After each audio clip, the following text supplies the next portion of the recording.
Hurricane Milton is now moving across Florida, bringing with it a deadly storm surge, torrential rain, and tornadoes. More than 3 million people are now without power. The new storm made landfall 2 weeks after Hurricane Helene left at least 230 dead in the southern United States. We're going to talk more about all of this now with Fraser Jackson, who joins me from Washington. Fraser, what's the latest you're hearing about the situation in Florida at the moment?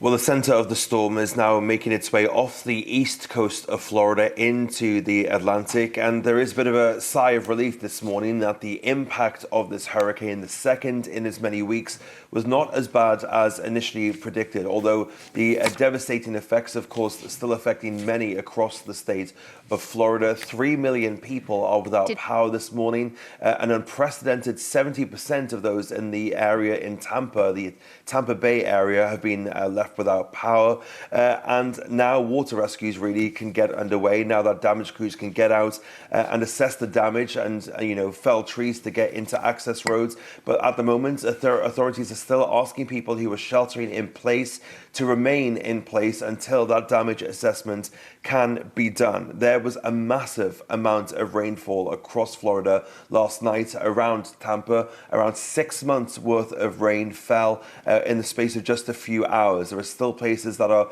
up to 3 or so feet underwater where these rescue efforts are now taking place. So still a massive amount of water there, which the National Weather Service earlier in the before Milton hit said that it could take about a week for this water to drain away. So these storm surges then pushing that water inland, some of it still impacting areas which normally do not see flooding.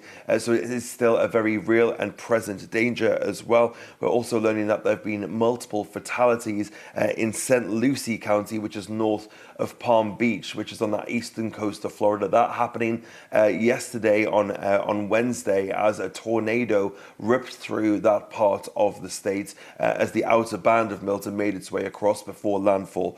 So a lot of devastation across central Florida, but the damage assessment really just starting to be done. Indeed. And of course, as you said, this hurricane hit about 2 weeks after Hurricane Helene, which caused massive damage across the southern United States. Now, since then, this has become a real political issue. We have to remind everyone that we're now less than a month away from the U.S. presidential election.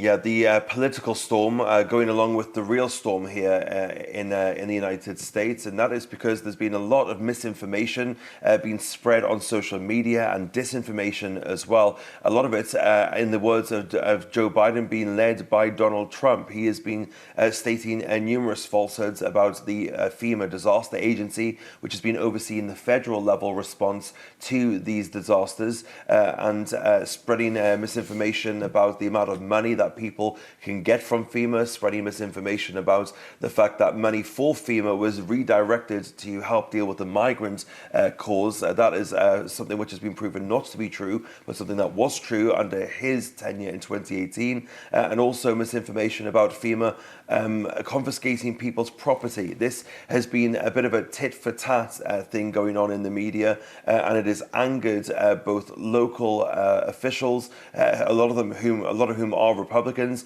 and also the high levels of government as well. Joe Biden gave a press conference during his briefing on the updated situation of these hurricanes just yesterday on Wednesday. Take a listen to what he said at that press conference.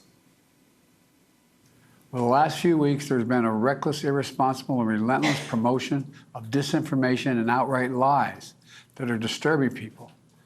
It's undermining confidence in the incredible rescue and recovery work that has already been taken and will continue to be taken. And it's harmful to those who need help the most. There's simply no place for this to happen.